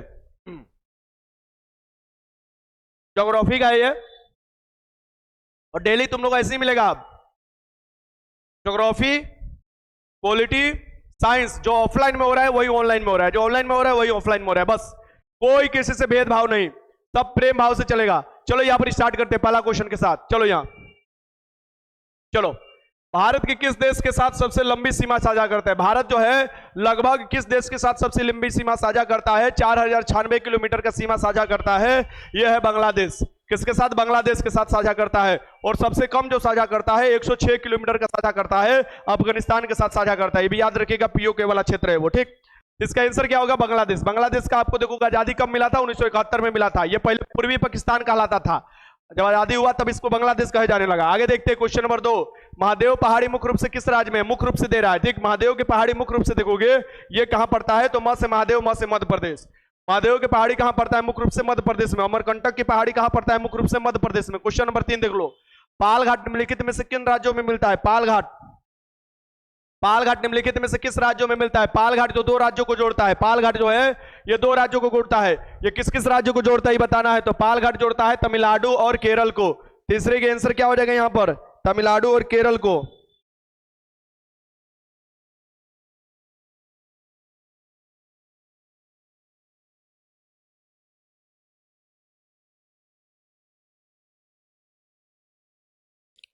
चलो आगे बढ़ो। अरे क्वेश्चन लगाओ, अब हो गया मजाक। ये देखो, ये क्वेश्चन नंबर 4। भारत के कितने राज्यों की सीमा सिक्किम से जुड़ी हुई है? भारत के कितने राज्यों से सीमा सिक्किम से जुड़ी हुई है? तो भारत के सिर्फ एक राज्य की सीमा सिक्किम से लगती है, यानी एक राज्य। बाकी 3 देश के साथ ये जुड़ा हुआ है। चिकन नेक जिसे कहा जाता है वही सिक्किम के साथ मात्र लगा हुआ है। बाकी देखो कि ये पूरब में कौन है? आपको नेपाल पड़ जाएगा, बीच में आपको कौन हो जाएगा? सिक्किम। यहां पर देखो भूटान है, ऊपर से क्या है? चीन है। आगे देखते हैं क्वेश्चन। ये देख लो 5। निम्नलिखित में से कौन से राज्य में अष्टमुडी झील स्थित है? अष्टमुडी जो झील स्थित है आपको किस राज्य में स्थित है? अष्टमुडी जो झील स्थित है ये केरल में स्थित है। पुलिकट झील कहां पर स्थित है? आंध्र प्रदेश तमिलनाडु के बॉर्डर पर स्थित है। लोनार झील कहां पर स्थित है? महाराष्ट्र में स्थित है। सांबर झील कहां पर स्थित है? राजस्थान में स्थित है। वेवनाड झील कहां पर स्थित है? केरल में स्थित है। और पूछो क्या पूछता है और बताओ। और पूछता है चिल्का झील सबसे बड़ा खारे पानी का झील कहां स्थित है? उड़ीसा में स्थित है। और पूछे डल झील कहां पर स्थित है? मीठे पानी का झील है। बुलर झील कहां? मीठे पानी का झील है, दोनों जम्मू कश्मीर में स्थित है। और पूछता है और क्या पूछता है? लोकटक झील कहां पर स्थित है? मणिपुर में स्थित है। लोकटक झील पर देखोगे किबिल लमजाओ पार्क पाया जाता है तैरता हुआ। चलो आगे चलते हैं, हो गया रिवीजन। क्वेश्चन नंबर 6 देख लो। निम्नलिखित में से कौन सी नदी अरब सागर में गिरती है? बात कहें नदियों का तो नदी में अरब सागर में गिरने वाली नदी कौन सी है? भारत में नदी जो है अरब सागर में गिरती है, रिफ्ट वैली से होकर। ये कौन सी नदी हो जाएगी तुम्हारा? भैया ये देखो भारत की नदी नहीं, ये देखो नदी दे दिया है। निम्न में से कौन सी नदी अरब सागर में गिरती है? अरब सागर में सिंधु नदी गिरती है। सिंधु नदी को क्या बोला जाता है? पाकिस्तान का जीवन रेखा बोला जाता है। पाकिस्तान का जीवन इसी पर आधारित है। इसका आंसर क्या हो जाएगा? सिंधु नदी। आपको पता ही होना चाहिए सिंधु नदी का उल्लेख सबसे ज्यादा मिलता है। कहां सबसे अधिक उल्लेख मिलता है सिंधु नदी का? तो ऋग्वेद में। और सबसे पवित्र नदी कौन मानी जाती है? सरस्वती नदी मानी जाती है। सिंधु घाटी सभ्यता आपको पता ही होना चाहिए। सिंधु घाटी सभ्यता जो है कांस्य युगीन सभ्यता था। और सिंधु घाटी सभ्यता को हड़प्पा सभ्यता भी कहा जाता है, क्योंकि सबसे पहला साइट जो खोजा गया था हड़प्पा खोजा गया था 1921 में दयानंद साहरी द्वारा। और हड़प्पा किस नदी के किनारे स्थित है? तो रावी नदी के किनारे है। सिंधु नदी के किनारे कौन सा शहर स्थित है? तो मोहनजोदारो स्थित है। आगे चलते हैं, आगे कहेंगे, पीछे चलेंगे। पहले गोदावरी नदी देखते हैं। प्रायद्वीपीय भारत की सबसे लंबी नदी कौन सी है? गोदावरी नदी है। यानी दक्षिणी भारत की सबसे लंबी नदी कौन सी है? गोदावरी नदी है। वृद्ध गंगा किसे कहा जाता है? गोदावरी नदी को कहा जाता है, इस बात को ध्यान में रखिएगा। और दक्षिणी गंगा भी किसे कहा जाता है? गोदावरी नदी को कहा जाता है। ब्रह्मपुत्र को देखते हैं। ब्रह्मपुत्र नदी कौन है भैया? ब्रह्मपुत्र नदी बताओ। ये सबसे चौड़ी नदी है। गुरुजी फास्ट कीजिए प्लीज। आप क्या करे भाई, ये इतना फास्ट बोल रहे हो, आप कितना फास्ट बोले? हाँ इतना फास्ट बोल रहे हो, आप कितना फास्ट बोले जी? सबसे चौड़ी नदी है ब्रह्मपुत्र नदी। असम में क्या लाती है? बाढ़ लाती है, इसलिए असम के शोक के नाम से भी जानी जाती है, या पूर्वोत्तर के शोक के नाम से, ठीक। और इसके द्वारा एक द्वीप बनाया गया है मांजुली द्वीप। सबसे बड़ा जो नदी द्वीप है मांजुली द्वीप है, इसे भी याद रखिएगा। नागा अर्जुन सागर जो बांध होता है कृष्णा नदी पर पड़ता है, इसे भी याद रखिए। क्वेश्चन नंबर 7 देख लीजिए। Tilaiya ultra mega power project निम्नलिखित में से किस राज्य में है? तिलैया अल्ट्रा जो मेगा पावर प्रोजेक्ट है ये किस राज्य में स्थित है? यह है झारखंड राज्य में, इस बात याद रखिएगा। स्वर्ण रेखा नदी कहां मुख्य रूप से बहती है? झारखंड में। क्वेश्चन नंबर 8 देख लो। मेघालय के किन पहाड़ियों पर मानसीराम स्थित है? मानसीराम चेरापूंजी में क्या होता है? भयंकर बारिश होता है, सबसे ज्यादा आपको आर्द्र वाला क्षेत्र मिलेगा। सर जी प्लीज फास्ट कीजिए, मेरा नेट खत्म होने वाला है। देख लो देख लो, इसका नेट फास्ट हमको ना समझ, तुम लोग हमको रिमोट मोट का समझते हो। तुम्हारा नेट खत्म होने वाला है, इधर से मार दो पिन, इधर से सर जी फास्ट हो जाएंगे। अजय अजय तुम लोग अजबे इंसान हो, तुम लोग अजबे इंसान से इस बार हमको पाला पड़ा हुआ है। अरे हम लोग बोलने की क्षमता है ना भाई, लेरिंग्स फट जाएगा, गला फट जाएगा, यहीं पर समझ लो हो गया तुम लोग का तैयारी। तुम लोग क्या समझते हो कि इधर से रिमोट है, सर जी का स्पीड बढ़ा दे तुरंत, तब रिकॉर्डेड देखना स्पीड बढ़ाकर, मेघालय देखोगे, मेघालय किन पहाड़ी, मानसीराम, मानसीराम खासी पहाड़ी पर स्थित है। और इसी पर मानसीराम के साथ साथ कौन है, सबसे ज्यादा बारिश कहां होता है, विश्व में मानसीराम में। भारत में सबसे ज्यादा बारिश मानसीराम में होता है, विश्व में भी सबसे ज्यादा बारिश मानसीराम में होता है। और भारत में सबसे कम बारिश में आपको कौन होता है, लेह में होता है। बात ध्यान में रखिएगा। गारो खासी ये सब कहां की पहाड़ी है, वही मेघालय की कीपनुमा पहाड़ी है, गारो खासी जयंतिया, और वहां के जनजाति भी है। अब ये क्वेश्चन पूछ रहा है कि एक और कौन सा है, मानसीराम और चेरापूंजी दोनों कहां पर स्थित है, खासी पहाड़ी पर स्थित है, कीपनुमा पहाड़ी है। ये क्वेश्चन बनाओ। देखो, उपजाऊ जलोढ़ मिट्टी किसके लिए उपयुक्त होता है, उपजाऊ जो जलोढ़ मिट्टी होता है किसके लिए उपयुक्त होता है, ये बताना है। लगाइए क्वेश्चन।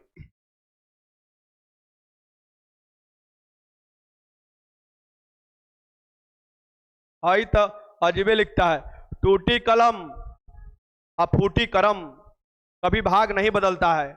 यार तेरा सुपरस्टार कुछ ऐसा ही लिख रहा है। अब तो स्क्रीन टच सब चीज आ गया है, कलम की जरूरत ना है। आगे देखो, उपजाऊ जलोढ़ मिट्टी किसके लिए सबसे उपयुक्त होता है, उपजाऊ जलोढ़ मिट्टी जो उपयुक्त होता है ये चावल के लिए होता है। जलोढ़ मिट्टी में क्या होता है, सबसे अधिक चावल होता है। चावल सबसे अधिक भारत में कहां होता है, पश्चिम बंगाल में। और जलोढ़ मिट्टी किस प्रकार का है, जलोढ़ मिट्टी दो प्रकार का होता है, खादर और जबांगर आपको जलोढ़ मिट्टी होता है, इसे भी याद रखिएगा। काली मिट्टी में क्या होता है, कपास होता है, काली कपासी मिट्टी। क्वेश्चन नंबर 10 लगाइए, निम्न में से कौन सी आर्द्र पर्णपाती वन के मुख्य प्रजाति है। लगाओ क्वेश्चन, देखते हैं 10।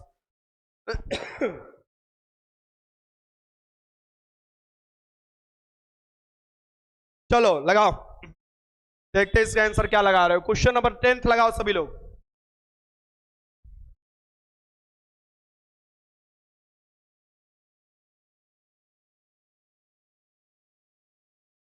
गुरु जी कुछ बोलना चाहते हैं, फिर भी क्लास में आंटिया सब किसी की बात बोल देती है।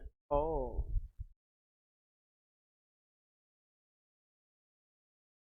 सर, आप इतने धीरे धीरे चल रहे हैं, मैं जा रहा हूं रोटी का अदहन देना सुबह के लिए। तो रोटी में कौन अदहन होता है, वो तो अलग अलग को बात बोलता है सब।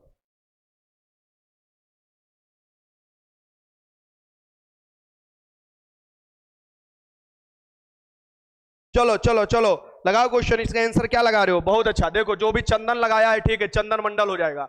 यानी कि निम्न में से कौन सा आर्द्र पर्णपाती वनों की मुख्य प्रजाति है, तो चंदन है, चंदन मंडल नहीं भाई, चंदन है।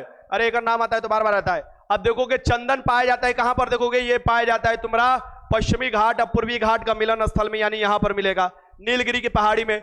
और नीलगिरी की पहाड़ी कैसा है भैया, आर्द्र पर्णपाती वन का है। आर्द्र मतलब कि वहां पर पानी काफी ज्यादा होता है।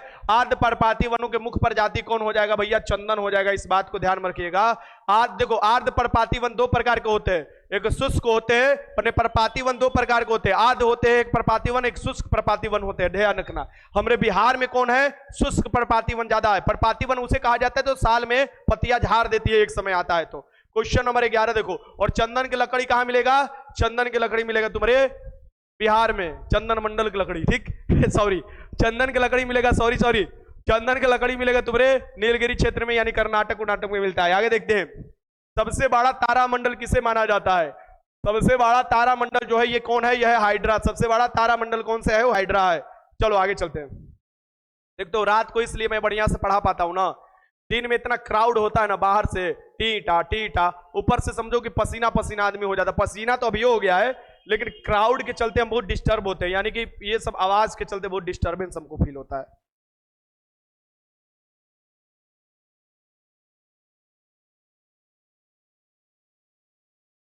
चलो किस अम्ल के कारण शुक्र को वातावरण में घने सफेद और पीले बादल होते हैं, यह होता है सल्फ्यूरिक अम्ल के कारण।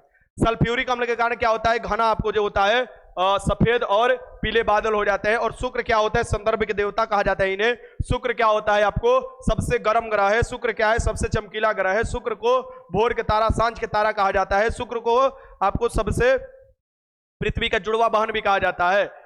तेरह देखो, निम्नलिखित में से किस देश से होकर मकर रेखा गुजरती है। मकर रेखा कौन भैया है, मकर रेखा हो गई ये 23.5 डिग्री दक्षिणी, आपको 23.5 डिग्री दक्षिणी अक्षांश रेखा को क्या कहा जाता है, मकर रेखा कहा जाता है। और 23.5 डिग्री उत्तरी अक्षांश रेखा को क्या कहा जाता है, आपको कर्क रेखा कहा जाता है। मकर रेखा कहां कहां से पास होती है, ऑस्ट्रेलिया, ब्राजील, चिली, उपयुक्त में से सभी हो जाएगा, इसका आंसर डी हो जाएगा।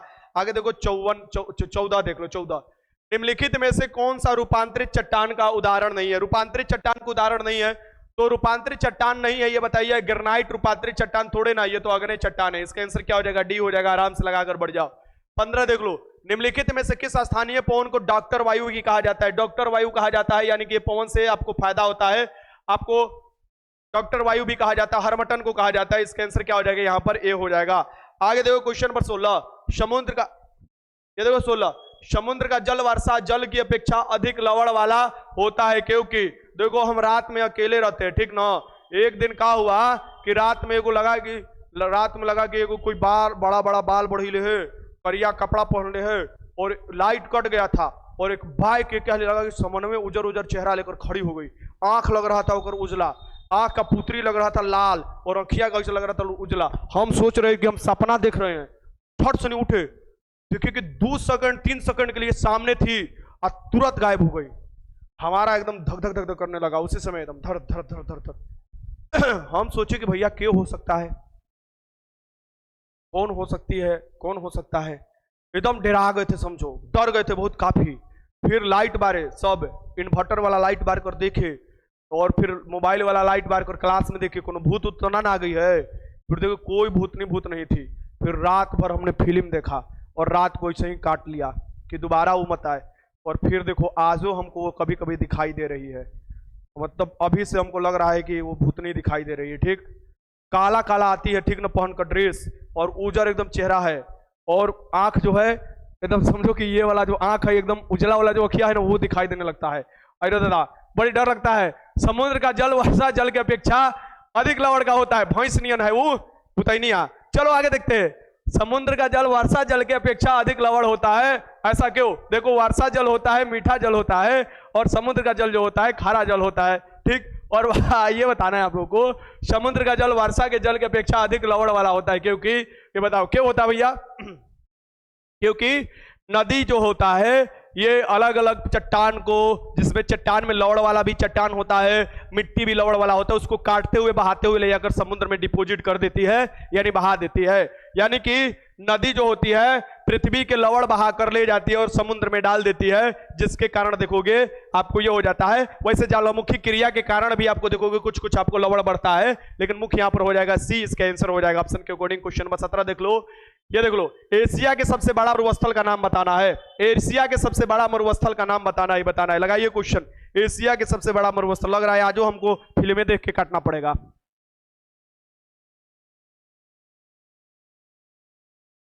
अरे महाराज भाई देखो बोल रहा है कॉमेडी स्टार्ट कर दिए। ठीक है ठीक है, जब आज आज तुम लोग सूत ना भेजते इधर से, भूत नहीं भेजते हैं, भूत तो तुम लोग को खुदे हो, रात के जगने वाले भूत।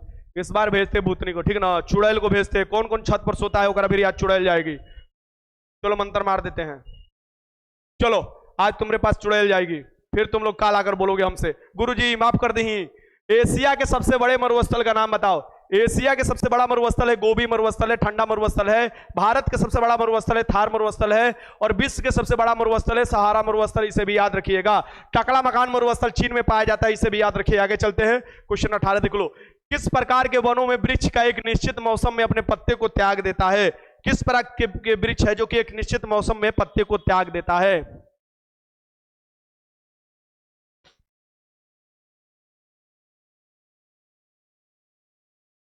हम भी यही सोच रहे रवि गुप्ता, हम उस दिन सोचे कि क्लास ले लेते हैं, लेकिन असल बात डर लग रहा था ना कि लाइट भी कट गया था, और इन्वर्टर मान लो क्लास ले रहे, बाय द वे मान लो ऑनलाइन क्लास ले रहे, और इन्वर्टर पर उतना ही ज्यादा देर तक तो चल नहीं चलेगा, और हम क्लास ऑनलाइन कर दिए। ठीक है, ऑनलाइन तुमको हम पढ़ा रहे, और एक बाइक इन्वर्टरों बंद हो गया। बरसात का दिन था, बारिश ना हो रहा था 3-4 दिन पहले, अब मान लो कि इन्वर्टर भी चला गया। समझ रहे हो क्या स्थिति होता? कपकपा जाते, एजे 2.5 दिन गिर जाते। आगे देखो, किस प्रकार के वनों के वृक्ष के निश्चित मौसम के अपने पत्ते त्याग देते हैं? ये पर्णपाती वन कहलाते हैं। और भारत में सबसे अधिक जो वन पाए जाते हैं, ये कौन वन पाए जाते हैं? बताओ, इसका आंसर क्या हो जाएगा? सी हो जाएगा।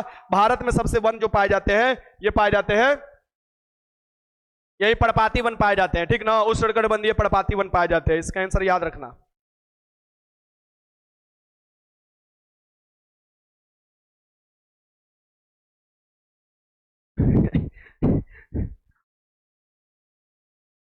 विश्व के सबसे बड़ी कोरल रीफ, ग्रेट रीफ, कहां पर स्थित है?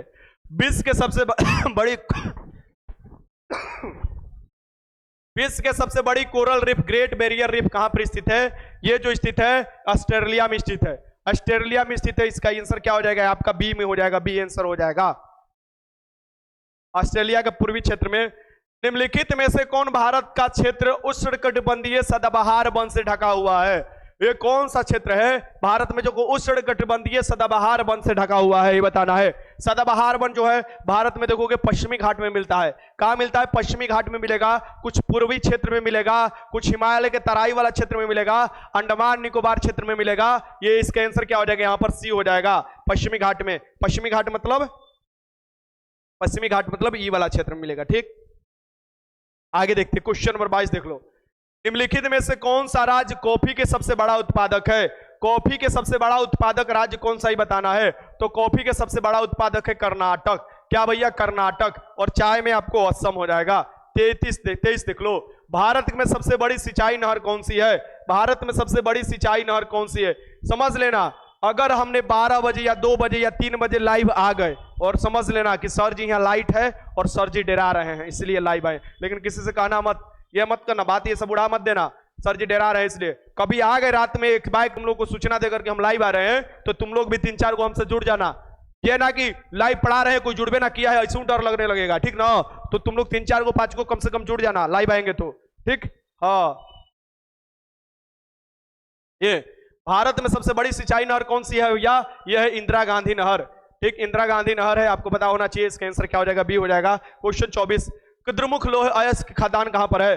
कुद्रमुख जो लौह अयस्क खदान है ये कहां पर है? सो कुद्रमुख लौह अयस्क खदान जो है ये कहां पर है, ये बताना है। लगाइए क्वेश्चन। ये जो हो जाएगा ये कहां पर पड़ता है? ये कर्नाटक में। अब कोलार जो है, हट्टी जो है, ये खान भी सोना के कहां पड़ता है? कर्नाटक में पड़ता है। आगे देखो 25, बोकारो में इस्पात संयंत्र किसके सहयोग से बनाया गया है? बोकारो जो इस्पात संयंत्र है ये किसके सहयोग से बनाया गया है, ये आपको बताना है। ठीक, बोकारो इस्पात संयंत्र किसके सहयोग से बनाया गया है? सनया मैम क्या लिख रही है? सनया मैम खुदे चुड़ैल है। चलो बताओ, 25 लगाओ क्वेश्चन।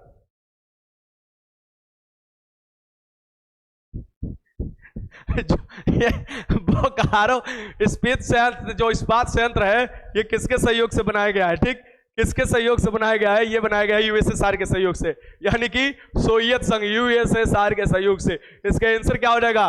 बी। ओकरा ले बढ़िया हम चुड़ैलवे के देख ली, ठीक ना, लेकिन जिसका तुम लोग नाम दे रहे हो उसको ना देखे, ओकरा ले बढ़िया चुड़ैल को देख ले। ठीक, चलो आगे देखते हैं 26, निम्नलिखित में से कौन सा तेल रिफाइनरी असम में नहीं है?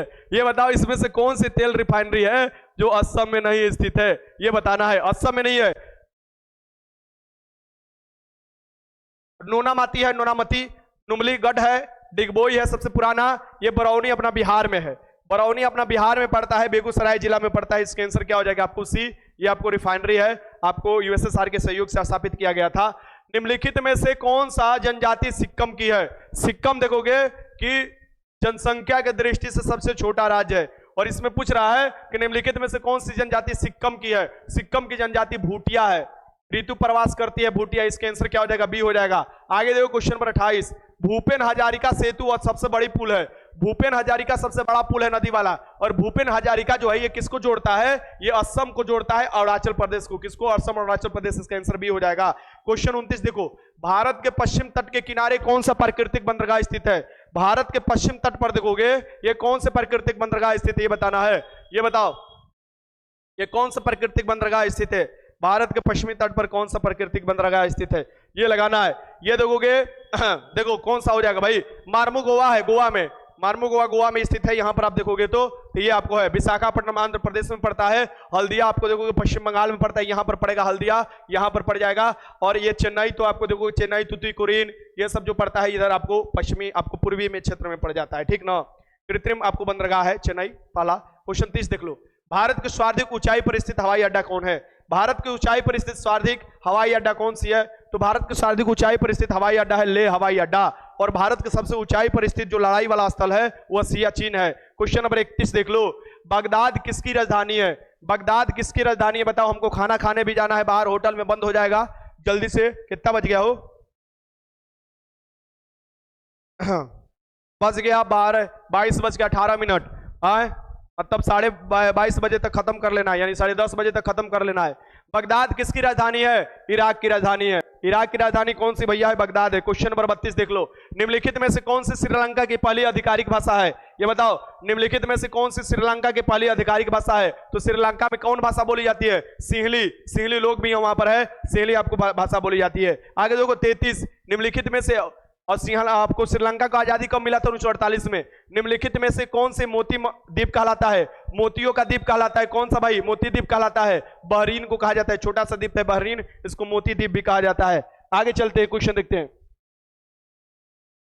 सियाचिन ग्लेशियर को लेकर किन दो देशों के बीच में विवाद है? सियाचिन ग्लेशियर को लेकर किन दो देशों के बीच में विवाद है? तो सियाचिन ग्लेशियर को लेकर किसके किसके में विवाद है? देख लेते हैं तुम लोग का आंसर। चलो बताओ।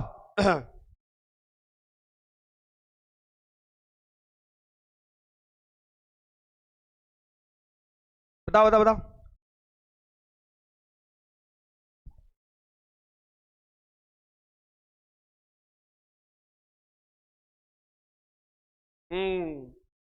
बहुत अच्छा।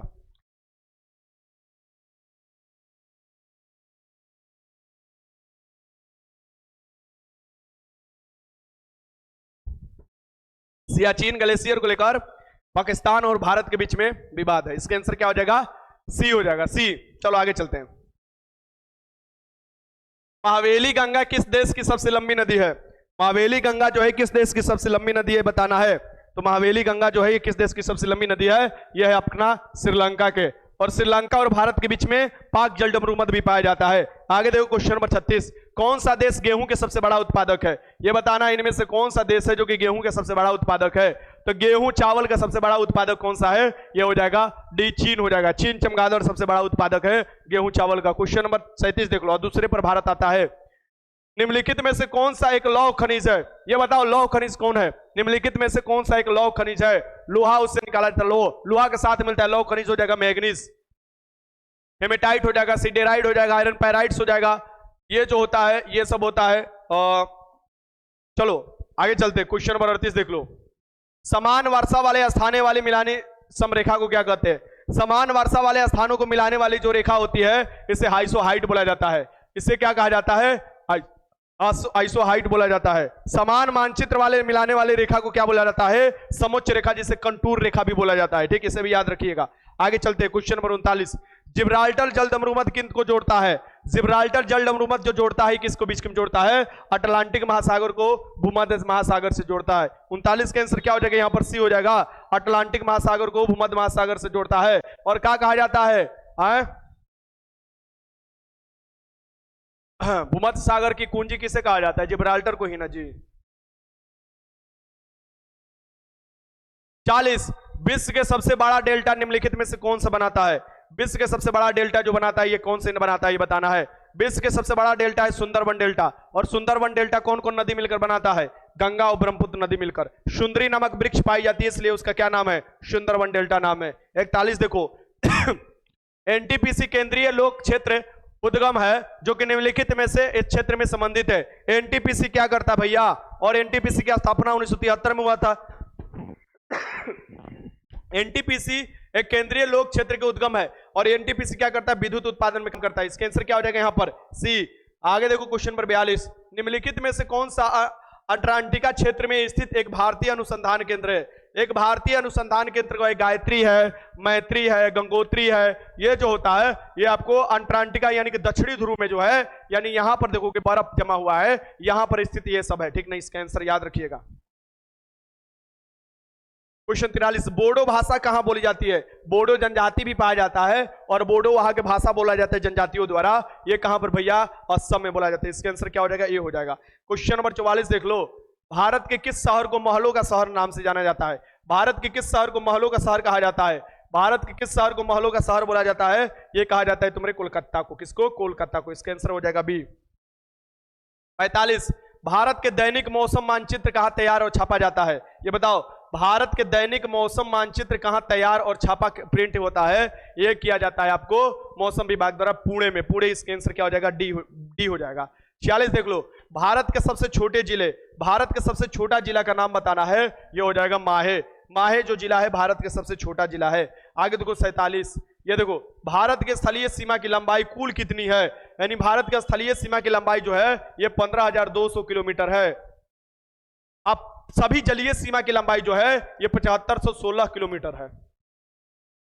मुख्य भूमि की जलीय सीमा की लंबाई जो है ये 6100 किलोमीटर है। चलो यहां पर हो जाएगा इसका ये क्वेश्चन 48 देख लो। इंडियन स्टैंडर्ड टाइम और ग्रीनविच बीच के बीच में कितना अंतर है? इंडियन स्टैंडर्ड टाइम और ग्रीनविच, ये हो गया 0 डिग्री देशांतर रेखा, ये हो गया 82.5 डिग्री देशांतर रेखा, ये अपने